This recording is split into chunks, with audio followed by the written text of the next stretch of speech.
pleasure of speaking a person who is on the ground for one of the most important events in recent history. And he ought to be joining us pretty quickly here. You know, they say, remember 9/11. They've been saying that for a long time. But how many people really know about 9/11? If we're going to remember it, we could at least remember it through the lens of a first-hand witness, and that's what I'm hoping to do tonight. We're going to talk about a variety of issues. My guest is Kris Harlin, and he was either blessed or cursed, depending on how you see it, to be there when the attacks occurred. And luckily, I think he did not sustain any injuries that he's reported to me so far. I don't know much of his story. And Kris, can you tell me, well, of course it's going to change when I bring the other Kris on. So it's either going to be zoomed in on me or something crazy, but bear with me. Please give me feedback out there, folks, if we're having technical difficulties I don't know about. Like I said, I'm just waiting for Kris Harlin to jump on, and we'll get into this. I'll try to keep it to a reasonable hour. I could talk to this guy for years. But at any rate, he's in a different time zone, so bear with him. I think Kris is in New Jersey at the moment. And if I have to, I'll break away and come back. Who knows? He may be trying to get on his hardest right now, and it just won't let him. You never know. And if you have a story to tell, where were you on the day that September 11th attacks occurred? What did you think? What struck you at the time? And then later on, because I plan on getting into that with Mr. Harlin tonight. I just know that war is never the answer, and that's exactly one prong of the answer we were given. And it's showing that I have a slow connection here, so that might be the problem with Kris coming on. And I'm particularly interested to talk to Kris because I think Kris Harlin, that is, I think we align on a lot of issues. And that's relieving. You know, maybe I'm not crazy in the opinions I've formed about September 11th. Yeah, and you're right, Kris. We'll see if it changes. At any rate, here we go. Ladies and gentlemen, thanks if you've been hanging with me up till now. I'm going to bring Kris on, and we'll see how this works.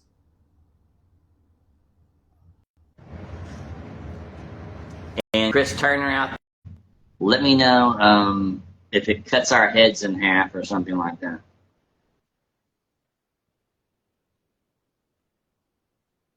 Oh, I think it might be working. Kris, can you hear me? Hey, Jay, I can hear you. I can't see you, though. I can't see you either. And that's how it worked last time. Now, Kris Turner, Sarah, anybody out there watching, if you can tell me if we're both on camera, I'm going to back up because last time I was way too close.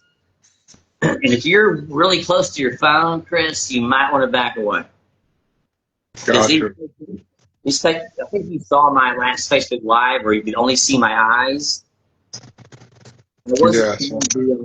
I wasn't trying to film the good, the bad, and the ugly again. That was just, but anyway, for the audience, Mr. Harlin and got into contact with each other a short time ago. I'm going to go ahead and say 9/11 was my wake up event. Everybody has, for a lot of people, COVID is that event where they suddenly realize that the perceptions were all wrong about the world. And for me, that was 9/11.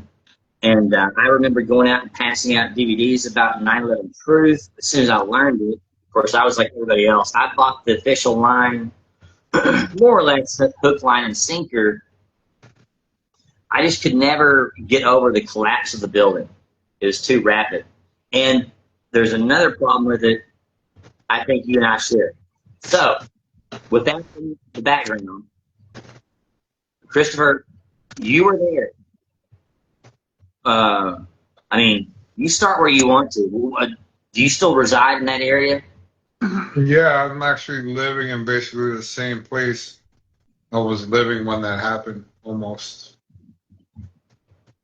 I mean, Okay. I basically live on the entrance to the Lincoln Tunnel on the New Jersey side. Okay.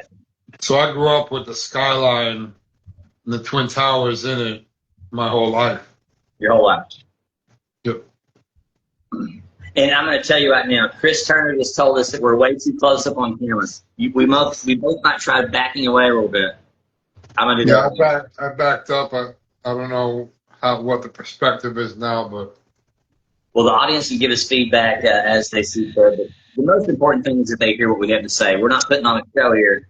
We're having a discussion. So you're still there, but I mean, tell us who you are, man. Like, how did you end up being at the most important world event of our lifetime? well, in those days I was doing a lot of partying. I did a lot of cocaine and whatnot, and I was supposed to be at 30 Broad, which is the building that I was in when it happened, on Monday, and I ended up being late on Monday, where my boss, my foreman, canceled Monday because I was late and decided that we would go on Tuesday. Right. And I remember that Tuesday I was outside bright and early, and it was just it was a beautiful day, but it was odd. It was oddly beautiful. The skies were blue, the sun was out, but there was no activity in the sky. And I say that as I reflect on it in retrospect. Yeah. I got picked up early. I felt pretty good about myself because I wasn't late. And we proceeded to drive into the city. And keep in mind that we worked in the city constantly, so we were used to traffic in the city. And that day was just a clear, straight ride into lower Manhattan. Absolutely no traffic whatsoever. I just remember it being very pleasant, like, oh wow, this is great. We never experienced this before. No traffic whatsoever. We got to the job site. Ended up going to our pull point. We were doing a cabling installation back then for a company named Windstar. And it was just a simple DSL line that we were pulling to like the 26th floor, I want to say. A single Cat 5 cable. And we were pulling it to an elevator room. And the elevator room was like a half floor, a floor that they cut in half. And we were basically in a room that was in the top half of the floor, meaning that the tops of the windows of the original floor were at the floor level. So to look out the window, we would have to get on our hands and knees and then look out the window that way. So Wow. while we were in the room pulling, it was an elevator room where all the motors were, and the motors were very loud. And I just remember at a certain point, he said, "Let's go have a cigarette." And we had access to the roof on the south roof of that building at the time. We went outside. We were overlooking the Battery Park. We lit our cigarettes and we started talking. And he started telling me, when the British Armada used to come through here, we used to pulverize them with our cannons. That's why they call it Battery Park. And I didn't know, too much about the history. And I was like, oh, wow, that's crazy. That's pretty cool. And we were looking down on Battery Park, having our cigarettes. Then all of a sudden we see paperwork, like, like flying over the roof of the building past us, and we see smoke. And then we hear fire engines or emergency sirens. So like, oh, what's going on? So we decide to run back into the building. And we get into the building. We end up laying on the floor so we could look outside the tops of the windows so that we could see the World Trade Center. And the whole top floor of one of the buildings was on fire. Now, we didn't, at this point, in retrospect, us being in the elevator room with all the noise, we didn't hear the first plane hit the building. Right. And going outside for cigarettes and discussing the battery was all coincidence by hapstance. Yeah. So at that point, my foreman always is a photographer, and he always carried portable cameras, Kodak cameras with him. And he left the Kodak camera in our work van. So he was like, oh, let's go down to the van and get my camera and come back up. So I was like, all right, cool. So we went down, still thinking that it was a building fire. We went down to the van, and we got to the street, and we saw debris all over the street. It was like an alleyway behind 30 Broad, where our van was parked. And we just seen people running, and like a chaos. We went to the van, we grabbed his camera, and we proceeded to go back up to the roof. And when we got to the roof, well, this is the part. We had to run up a stairwell inside a concrete corridor, like cinder block corridor. And he's in front of me. He's got his camera in hand, and we noticed that they had the door open to the north side of the building. And as we were in the final stairwell, him running in front of me, all I could hear was like a billowing in that concrete, that cinder block hallway, the billowing of what I perceived to be at that time a missile. And it was getting louder and louder. We got to the top of those stairs, and just before we went out onto the roof, I remember like screaming at him saying, "Dave, wait, it's a missile." And he jumped out on the roof, and then I went out after him. And in that moment is when the plane impacted the building, and we saw the what everybody sees on TV, that billowing flame coming out the other side of the building. So you witnessed the South Tower, the second plane strike. So yeah, what I heard was, and it's part of my PTSD today. Whenever I hear a plane overhead, is that billowing of the engines getting closer and closer until they hit the building. And when he got out of the building with his camera in hand, he's like, "Oh, I missed it." And there was 4 building engineers who had opened up the door to go to the north side, the north roof of the building. And one of the older gentlemen, I just remember him saying, "Oh my God, the plane went into the building."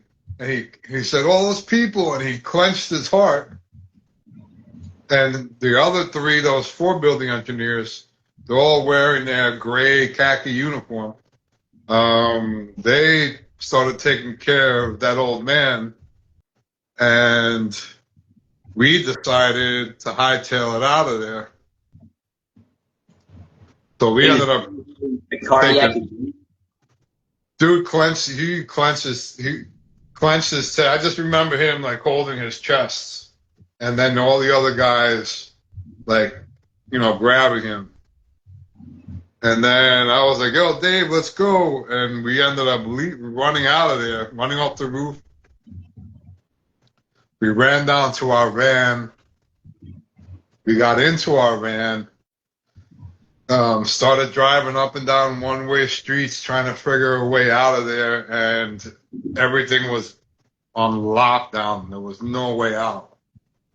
So he said, "Let's park the van and get a closer look." So I was like, "All right."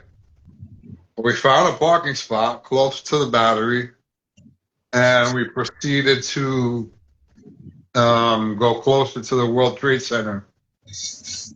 We ended up getting within about a block of it, and there was a cop there with a barricade. And he said, "You can't go any further. The building might come down." So we were like, we couldn't go any further, so we backed up maybe a quarter of a block, and we stood there and we watched what was happening. And, that's when I witnessed people jumping off the building on fire. And then I'm standing next to my foreman, and he's stuck. He's like stuck in amazement at what's going on. And then the building came down and imploded on itself. It free fell. I hate to stop you, Kris. You say people when they were jumping out, they were on fire. On fire, yeah. Yep. God. Yeah. It was horrific, to say the least. Okay. Do you have any questions? You said after you saw the people jumping, then you saw it come down. Where were you when it came down? We were about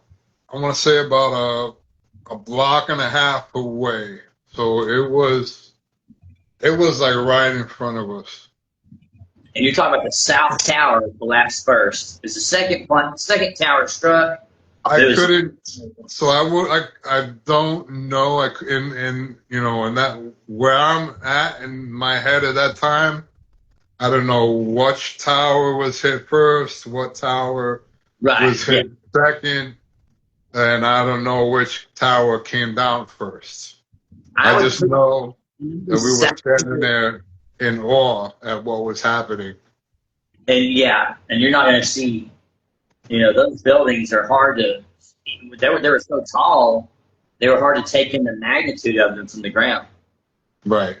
And to see, and I've got to ask you this, man. Tell people what it sounded like. What did it look like to you? What did you perceive as the building fell?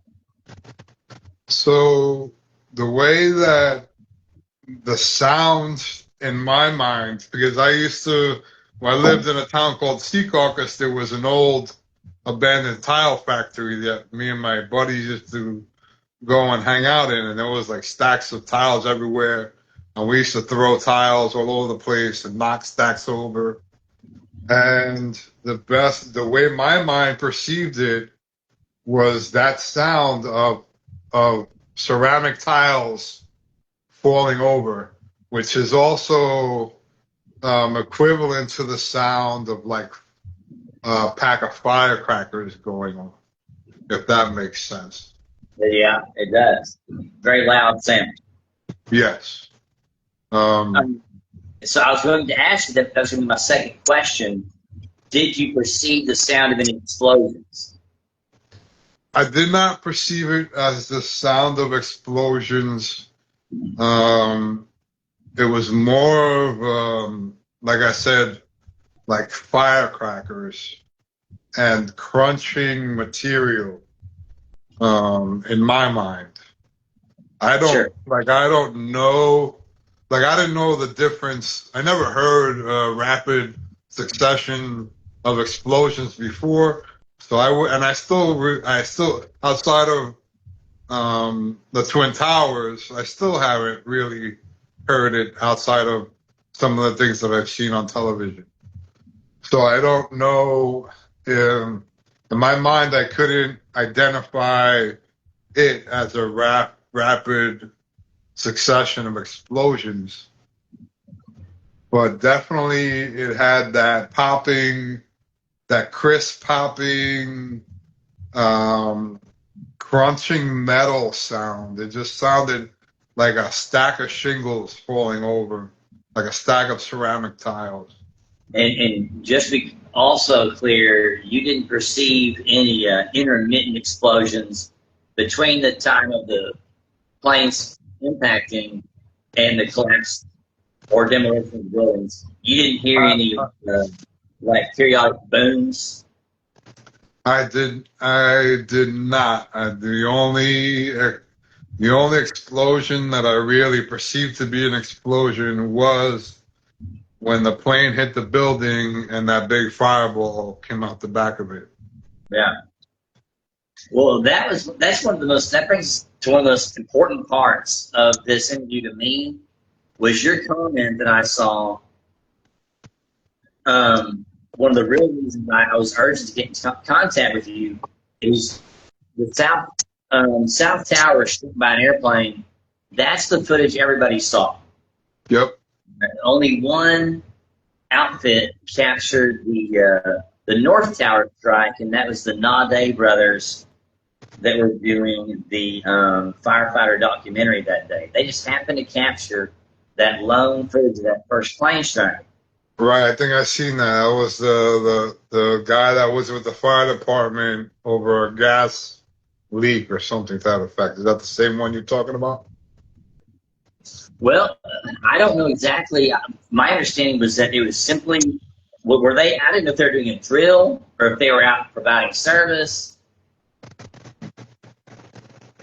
All I know is that the firefighters on the ground, because we actually got into contact, one of these, some of these people saying that no planes were used on September 11th, which I am full confession here, full disclosure, I am a conspiracy theorist by heart.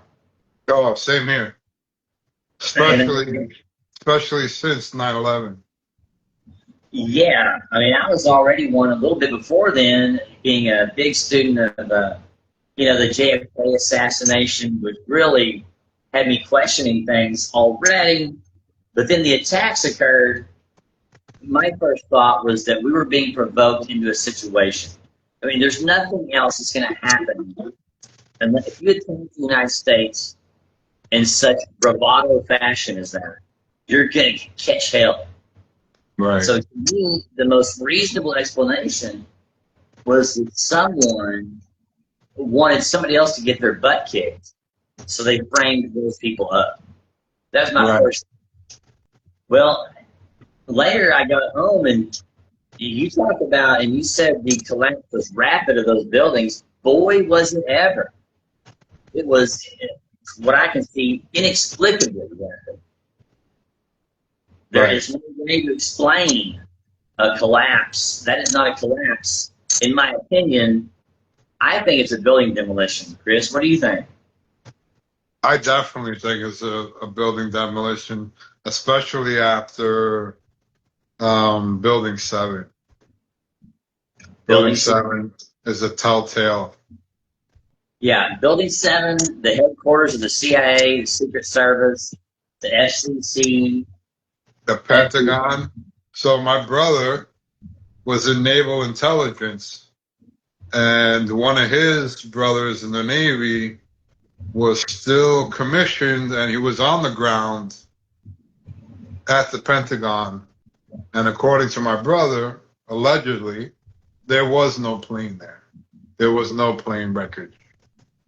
Well, that actually corresponds with what we know. Actually, I guess I would say it corresponds with what we don't know, because no footage of an airplane was ever released to the public. Right. Yep. There were some frames of footage that show a white object. It could be a frisbee, well, a giant frisbee, but it doesn't look like an airplane. Right. It looks like a cruise missile. Yep. I agree with that. I've seen footage since as well. And to think, Kris, that of all the cameras in that area, gas stations, hotels, and surveillance cameras, the Right. FBI rounded up all that footage, and you and I are left with 5 frames of a white object with a smoky trail, not an airplane, slamming into the Pentagon. And eyewitnesses, where are all the eyewitness accounts? Well, actually, I mean, I'm not sure if they manufactured them, but I believe early on that there were people that claimed they saw the plane. And even some white poles were looked over. But reporters at the scene commented that there was no visible plane wreckage there. Right. The damage to the Pentagon does not reflect an airplane with 2 engines. It reflects a single object. Mm-hmm. And God knows what happened to the planes. And that brings us to our next question. If there's no plane used at the Pentagon, that may not be the only airplane we need to question on that day. You saw live the South Tower being impacted. And you mentioned you don't think it's a regular airliner. Yeah, in retrospect, I observe, like in the video in that post where we met, when you observe people describing it to be a hologram, or questioning why the wings didn't just like disintegrate and they went through the building, knowing that it was a plane, I have to question, was it a reinforced drone? Was it a reinforced plane? Like, was it specifically designed to take down a building? That aligns with some questions I had there at the beginning. Was it a special kind of plane? But did you observe visually anything about that plane that you thought was strange? I did not. I caught the tail end of the approach. I seen a flash of it and then the explosion. So the only, the only reasons I really know that I can deduct that it was a plane is the fact that I heard the engines from myself on the descent. Indeed. And when I got on the roof, the man who had the heart attack stated that it was a plane. And then further on down the line of my story, because I fell under the assumption that it was like a fighter jet, that I was down online to get onto one of the ferries while we were loading women and children. And I said out loud, "Oh, that was a fighter jet." And somebody that was online looked at me like I didn't know what I was talking about. And he said, "No, that was a 747. And I just shut my trap because I felt stupid. But those are my clues as to, and what I witnessed that tells me that was an actual plane and not camera tricks, edited video, or a hologram. There were so many witnesses, and like I said in the Nade Brothers film, the firemen look up. That's what directs the camera to look up. Right. The camera didn't magically know it go up to the, in the sky. It does, follows what the firemen are looking at because they're following the sound. And then you see that first of the plane strike the North Tower. Mm-hmm. That looks a little more traditional, that south plane. And that was the first tower to collapse.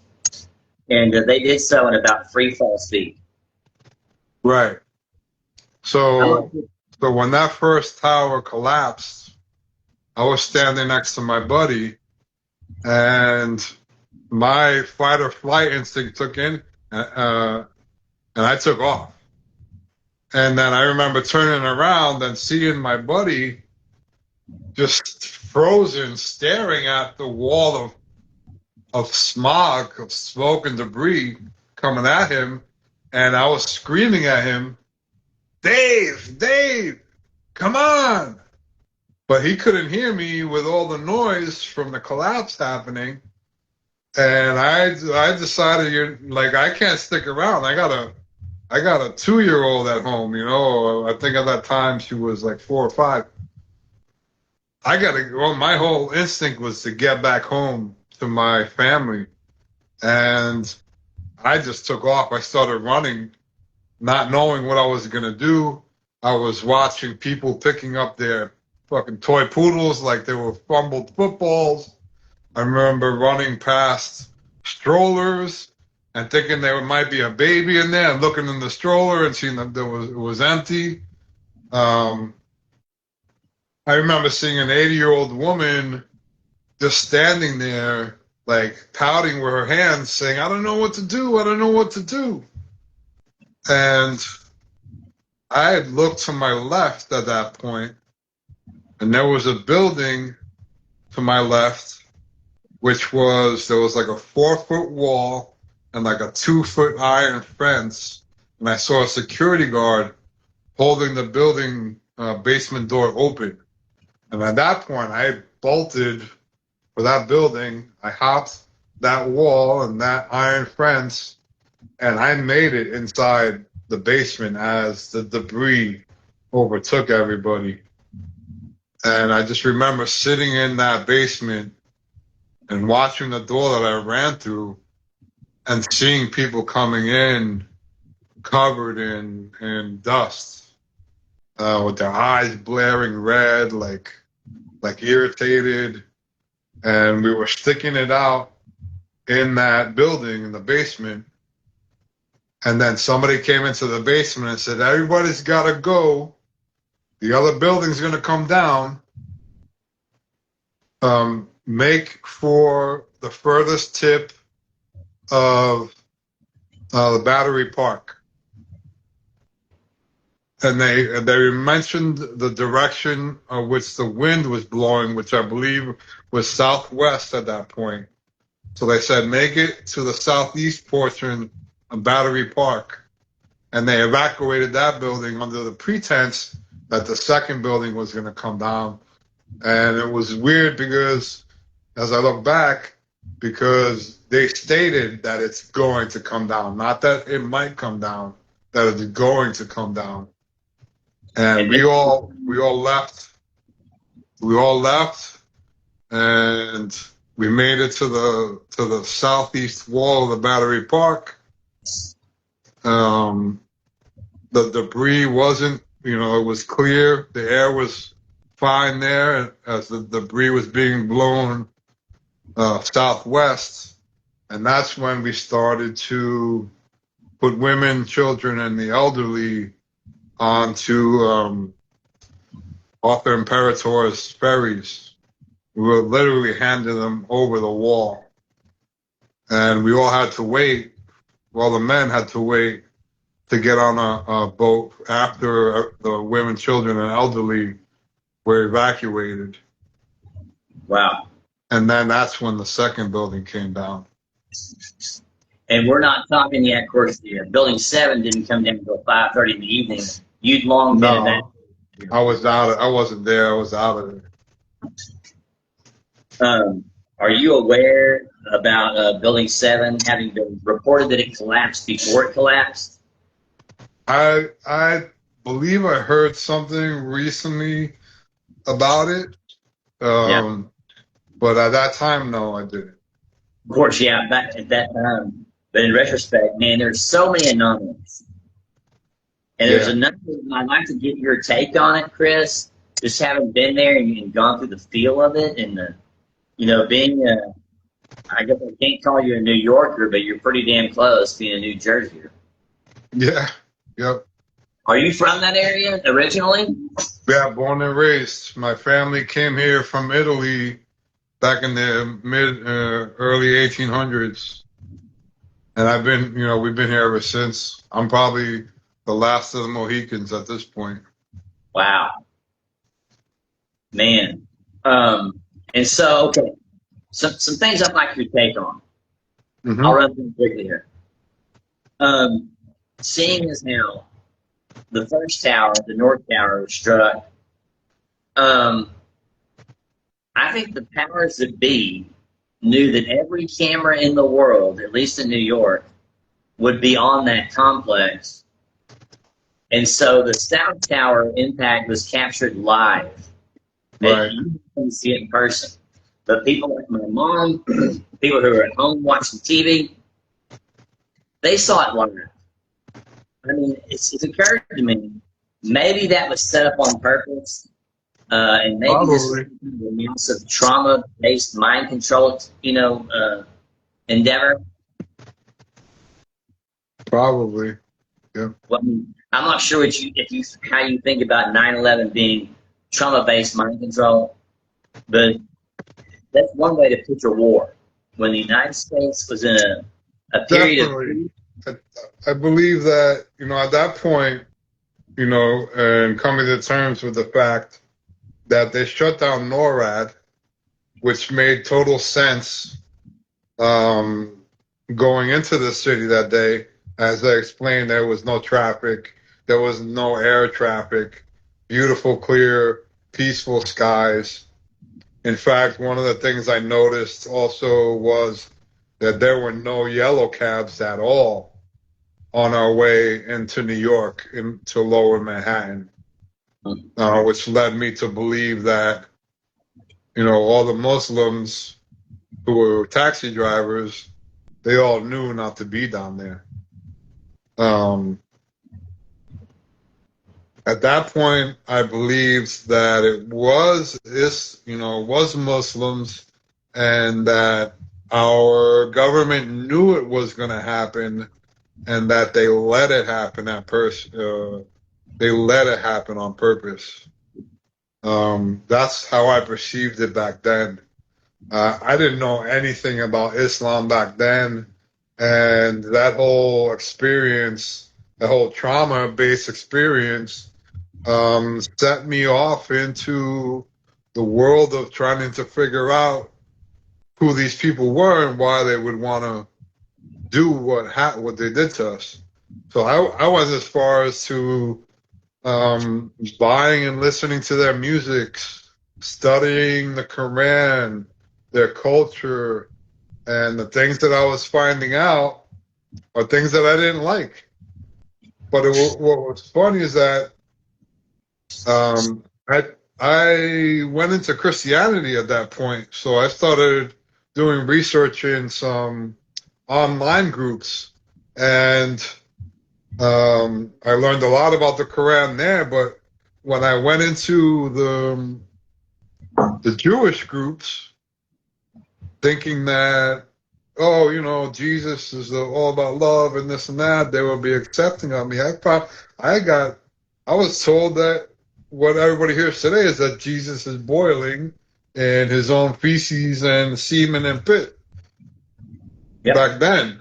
And at that time, I wasn't aware of the influence that I'm aware of today that they have on everything in our country at this point. Yes. those who follow my podcast know that Kris Turner and I have been warning for months. It's not something we enjoy reporting on. Right. It's certainly disturbing to see. I don't know about where you're at there, Kris, in northeast. But here in Texas, there are large Muslim enclaves moving in, and a lot of people are understandably distressed. Right. Yep. But what we don't seem to understand is that the more war we wage overseas, the more you displace these people with different values, and the more Right. you keep them on your shores. Yep. There are a lot more Muslims in America now, for instance, than there were before the 9/11 attacks. Yep. Yep. And I can't ignore the fact that politicians from all over the place, left, right, center, and everywhere in between, James Traficante, Lyndon LaRouche, Barry Goldwater, they all had the same concern, and that was Israeli influence over the United States. Now, since 9/11, you saw the United States involved in various Middle Eastern wars. Right. You can see us in another one. Okay? And, of course, you know about the dancing Israelis on 9/11. Yep. I'm sure you know about the Israeli spies. Have you seen the Fox News series of Carl Cameron and Britt Hume, Israeli spies in the U.S., and they laid it all out? I haven't. I stopped watching Fox a while back. I think it was after Charlie Kirk's assassination. This was right before his assassination. This was right after 9/11. I can't believe that this story, but yeah, since Charlie Kirk had been killed, I mean, the entire Republican establishment, conservative establishment, has abandoned all of us regular people that just like have common sense still. But back in that time, Fox News allowed somehow, and then they later tried to bury it. But Carl Cameron and Britt Hume laid out the immense problem of Israeli spies in the U.S. and the connection of 9/11. It's absolutely mind-blowing. And what do you think about that, Kris, when you know that now the Israeli Prime Minister Netanyahu is bragging about this section of the National Defense Authorization Act that would effectively merge the United States military with that of Israel? That's extremely disturbing. I think that one of the key things about 9/11 with Israel was the Israeli artists that occupied floors in the Twin Towers. Yes. And have you seen that when they lit up the windows with a message while they were in there? And that section of the building is where the plane hit. Yes. That actually not come to mind. I mean, I knew a lot of anomalies about September 11th were very disturbing. That particular one did not ever like come to the forefront until like this year. Right. Same here. Yep. Really? Yeah, it's the first time that I heard anything about it or seen anything in that regard. And then it made sense to me because I just keep asking myself or telling myself, sand people didn't lace those buildings with demolitions explosives. And who could have done that? Well, those artists could have done that. Indeed. And almost anyone could have done it when you had the security shutdown. I believe you reported there's a security shutdown of the buildings. So it's this perfect storm. When you mentioned the NORAD stand down, like in the morning of 9/11, NORAD, I wouldn't call it a stand down. I would say they were preoccupied with a number of drills, many of them made to mimic real air hijackings. that confused air traffic controllers. It made Gotcha. any possible response impossible. Yeah, so that, I think the major revelation for me was seeing the map of Greater Israel and realizing that all the advancements that were made in the Middle East as a result of 9/11 were advancements into territories associated with the map of Greater Israel. And then the October 7th thing, I fell for that too until I seen Charlie Kirk discussing it and talking about it, that it took them 6 hours to respond. Yeah. And to me, that was, the same play that they did with 9/11. Not as big, but the same play, and which got us into conflict to bring about their Greater Israel. Yes. I was speaking to a friend about the similarities between the assassinations of JFK and Charlie Kirk. And Right. one thing he said is a notable similarity is that both assassinations served the agenda of a war. For JFK, it was Vietnam, and for Kirk, it was Iran. Well, it's sad and disturbing. It's like, I couldn't imagine. I've always had the notion that they were looking to control the population. And I always had the notion that the major religion, I want to say always, because I figured it out in doing my religious research immediately after 9/11, that Iran had their own prophet that was coming, that the Zionists had their prophet that was coming, and then the Christians had theirs. So I always had this notion that whether any of these prophets were real or not, that all these religions were going to placate to their prophets coming to prove that they're the true religion, and that the atheists who also want depopulation to depopulate the earth are going to play along with it because they want it too. And not only that, but they want the religions to kill themselves off. So I've always had this notion that even if there was never going to, there's never going to be a prophet coming, that they would stage it so that they can prove that they were the true religion. Right. I refer commonly to the left-right paradigm of politics here in America. That's on the national scale of divide and conquer. On the global Right. scale, you've got religion. And people are willing to, they don't just argue and get fistfights over this, they want to annihilate one another. Yep. Well, what I've determined personally at this point is that Zionists, it's of my opinion that Zionists fund Islam for the purpose of killing Christians, because they hate Christians, they hate Jesus Christ more than they hate anything else on the planet. They hate Jesus. So at the point where I still wasn't aware of Israel's influence, I was trying to figure out who and why they were doing this mass migration on the planet.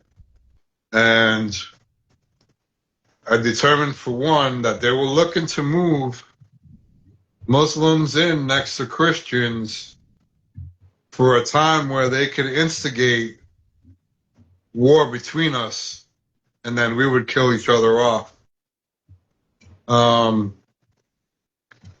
So they were looking to make us each other's neighbors. so they can start a war between us. Well, And they could be anybody's neighbors but their neighbors.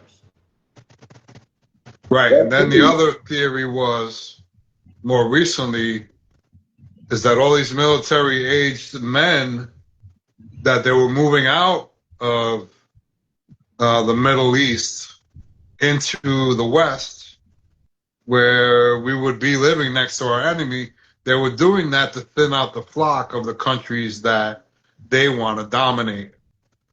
So they removed a good portion of the threat against them and stuck them into the Western world, And this, where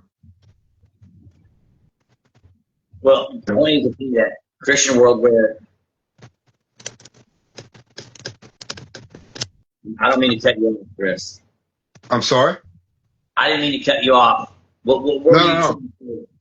I was just going to repeat myself that they want us to be neighbors so that when they start the war between us, we'll be able to kill us. We'll be accessible to each other, Yeah, to kill each other off. divide and conquer. And when you can't divide and conquer, you put the divided parties into direct contact with each other. Right. Um, this is not for folks who are just tuning in or who don't really understand. Chris is somebody here that, Excuse me. I'm sorry. you blame the Muslims just like most people did. 20 years. What? And What? I went on the notion that we let it happen because we wanted to do what we did in the Middle East.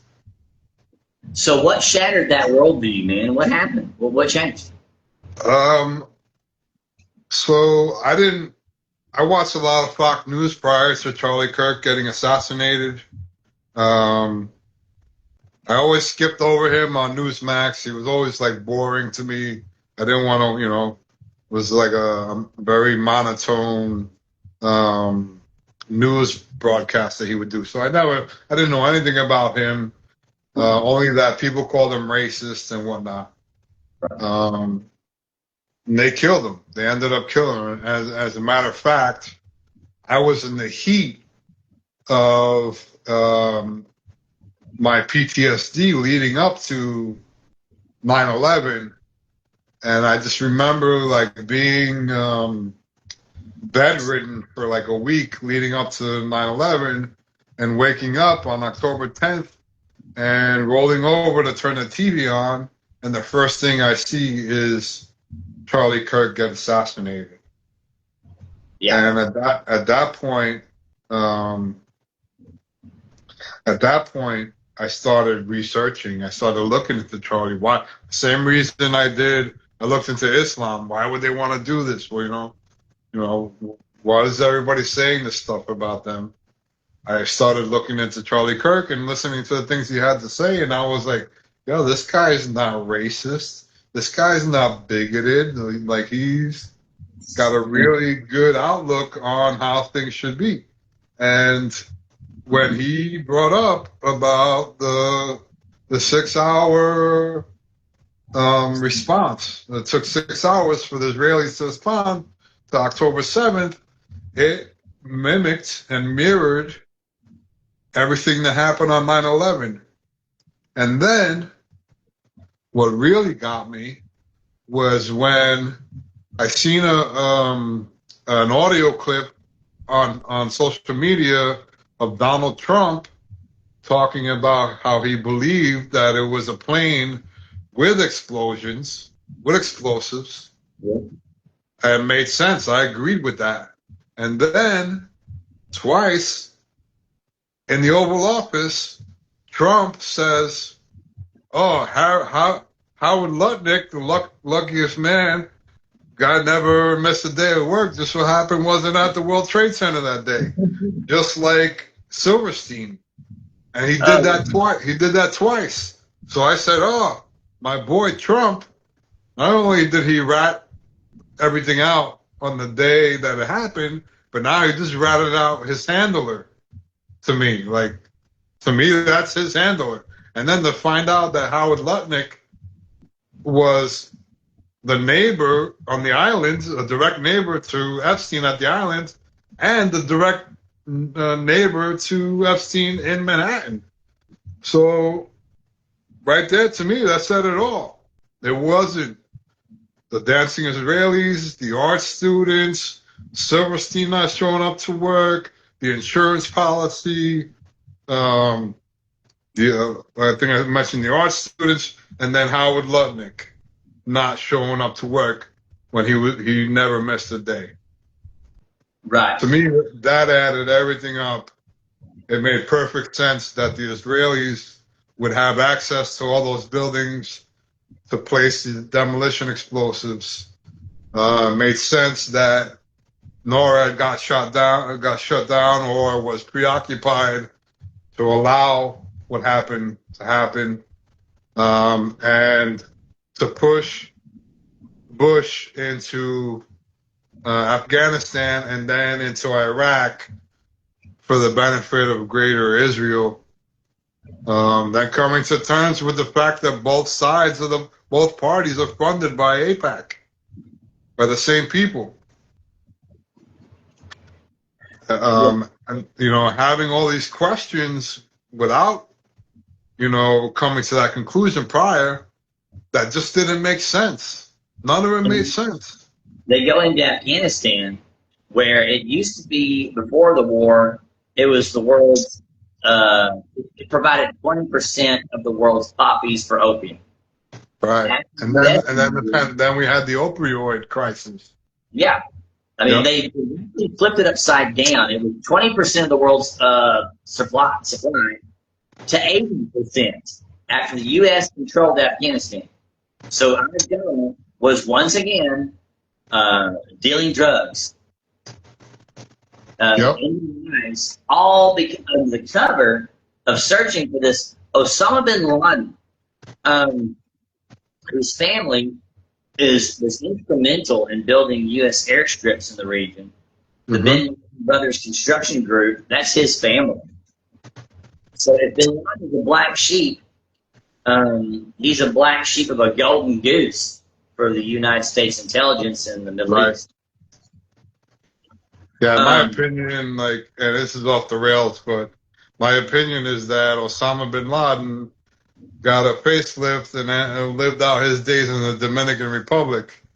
And I think it's bogus that our first black president, our first half-white president, got to be the one to take Osama out and then also bury him the same day at sea before anybody can do an autopsy. Yeah, Chris, that's how Muslims bury their dead, is always at sea. Right. That's what they told us. That's Muslim tradition. To bury at sea, where they freaking Vikings all of a sudden? Right. They're riding camels in the desert, and they're telling us, and I'm not trying to be racist, I'm not trying to be, there's a lot of good Muslims out there. And people need to understand there's different sects of Muslims. Right. Shiite, Sunni. But anyway, for bin Laden to even be alive that long, and so he was on kidney dialysis before, probably not likely he was even alive. But for them to throw his body in the sea was like me telling you, I threw my homework, my dog ate my homework. And Kate is calling in saying that it's chopping for her. I hope it's not like that for everybody, because this is like a truly important interview. I've never spoken, like I said, to a first-hand witness. It truly changed my life, not overnight, but as information came in. I became informed, and it's just all over. Like you never, even with the arrival of Trump, people saying that's going to fix everything. And here's what's most disturbing to me, Chris. You mentioned this. Trump knows the planes did not bring down those buildings. Right. Okay. So where the Epstein files can come after the 9/11 files. Right. 3 direct murders of American citizens. The Epstein files, yeah, it was stuff with pedophiles, but what hope do you have of stopping them when you can't people that killed 3,000 Americans in broad daylight? Right. And well, the bottom line is that it's all Israel. It's all AIPAC. And that's why he won't release them. That's why they won't be released. Right. Well, if you look at Epstein's little temple out there on his island, it truly looked like some kind of Israeli construction. It's like blue and white with a golden dome on it.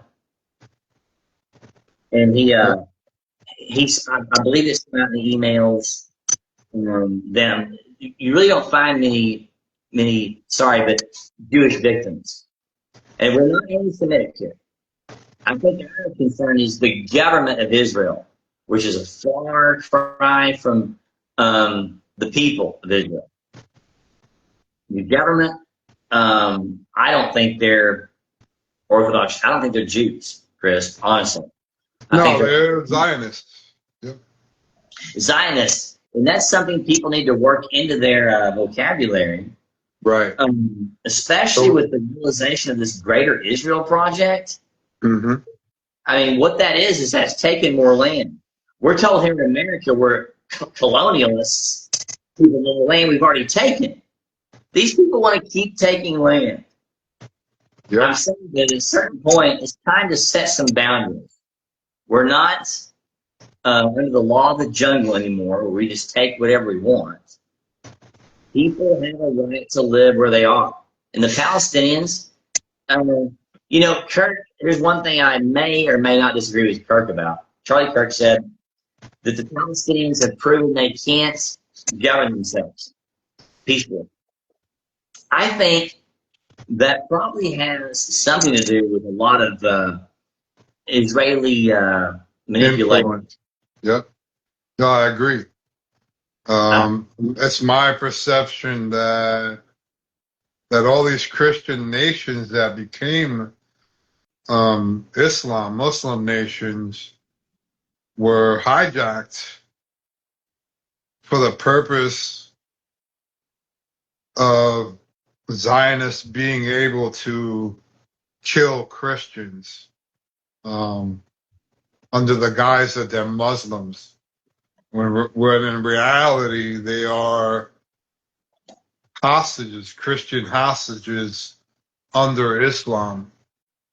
Because like I said, the one thing that Zionists hate the most above all else is Jesus Christ.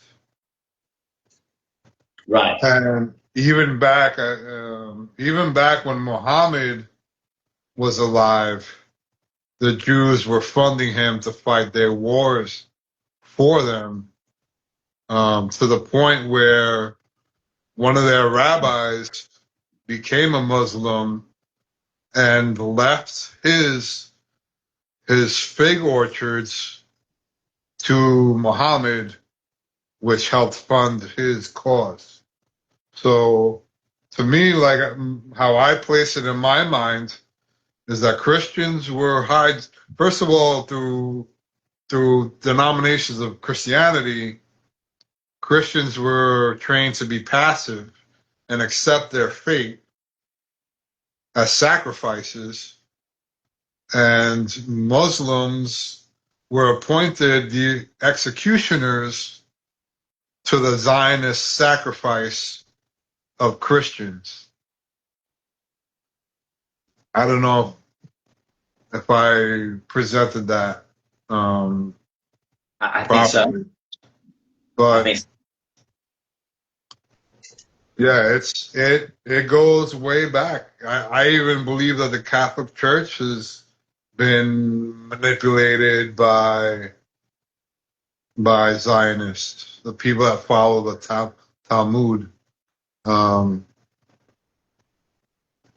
it's very interesting that Vatican City is one of those 3 places on planet Earth where it exists inside a country, inside a nation state, but it's not compelled to follow any of their laws. It is its own country within a country.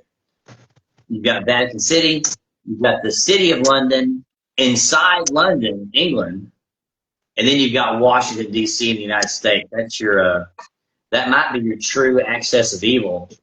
Right. Yep.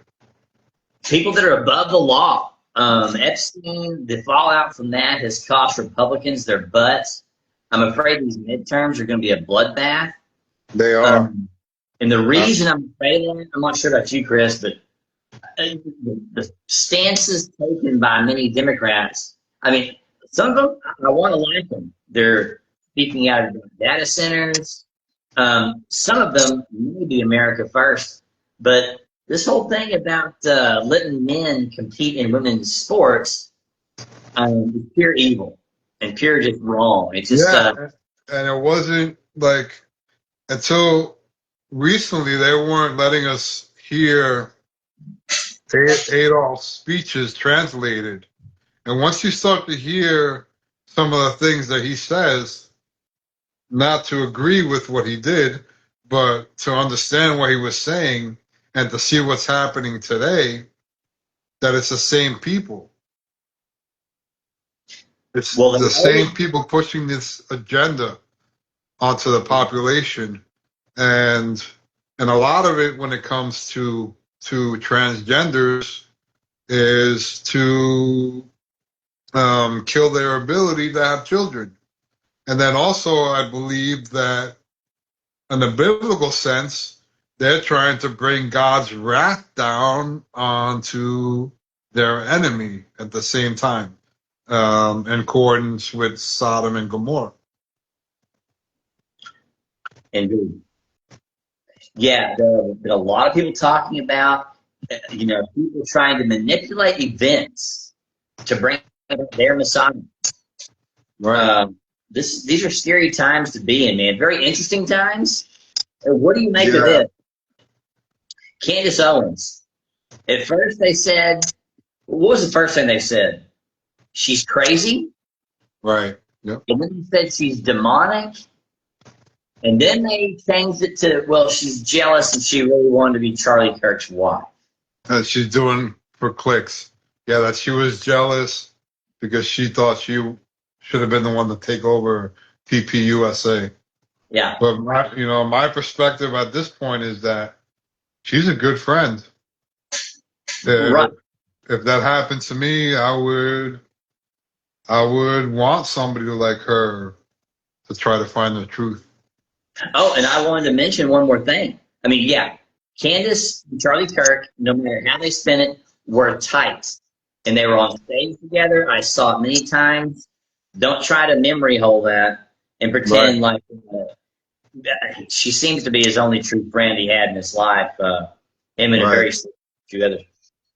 Yep. The other things, Kirk was not just dangerous because he was leading the Israeli cause. Right. Kirk was dangerous for, of course, being anti-war.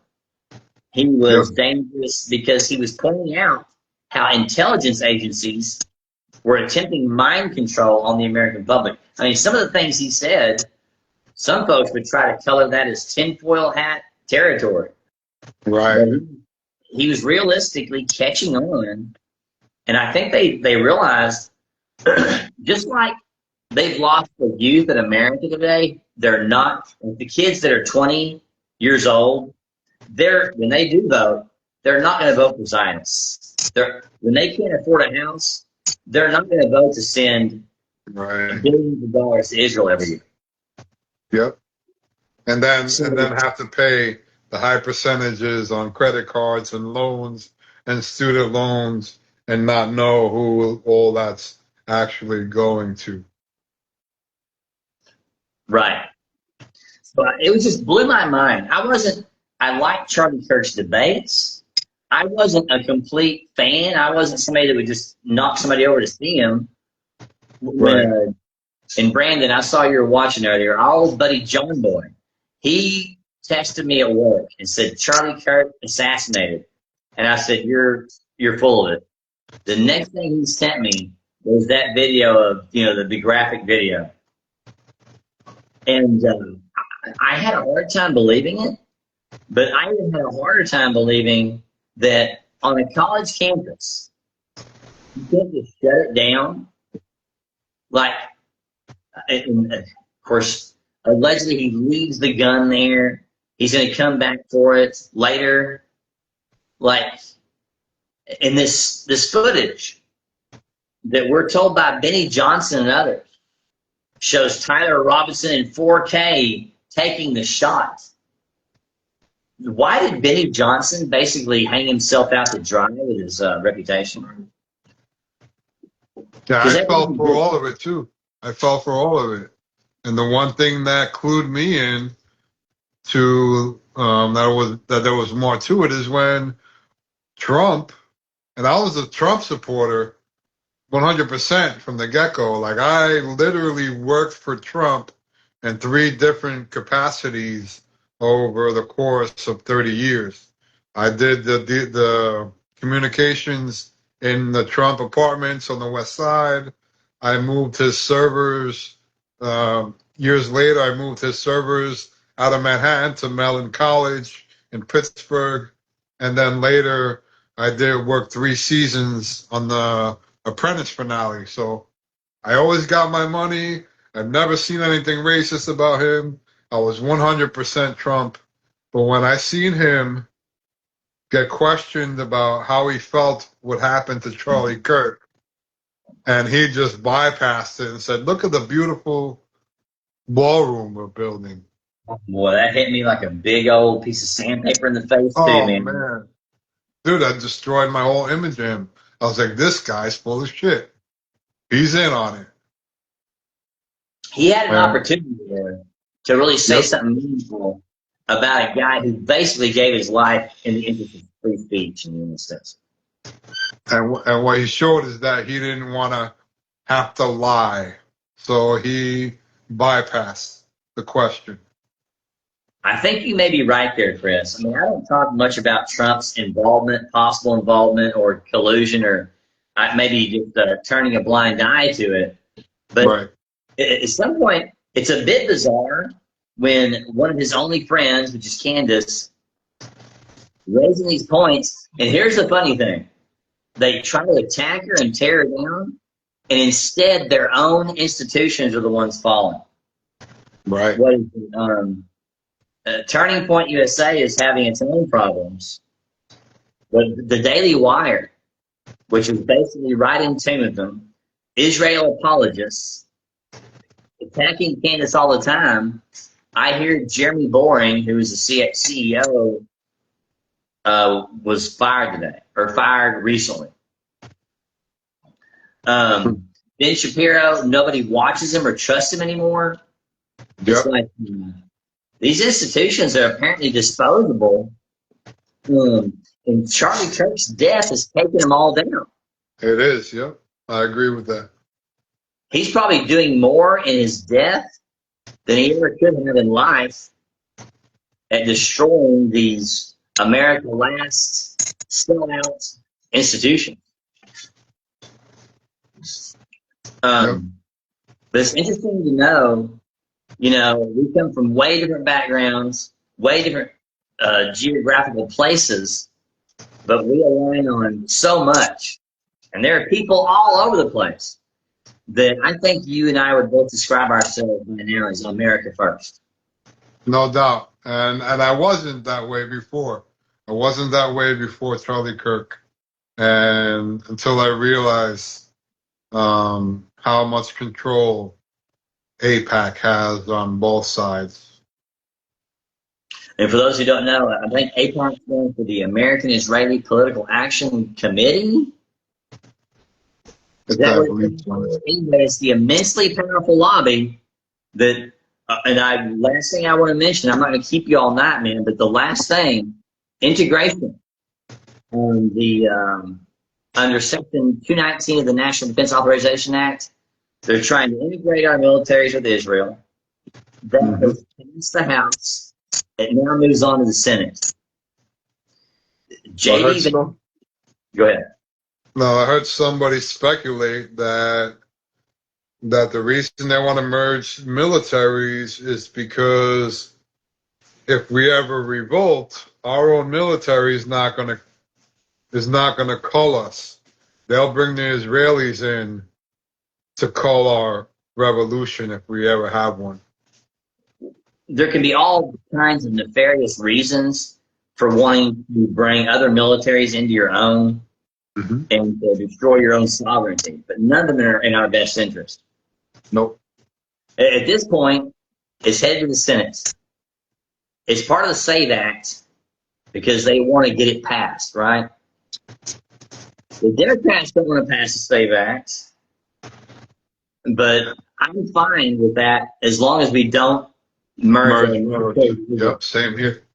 So J.D. Vance, as head of the Senate and vice president, he could, in theory, stop this treason. If he doesn't, Donald Trump could, in theory, veto the bill. And if neither one of those things happens, folks, you know your country's gone. Yep. I mean, this is not a reason to go, oh my God, it's all over.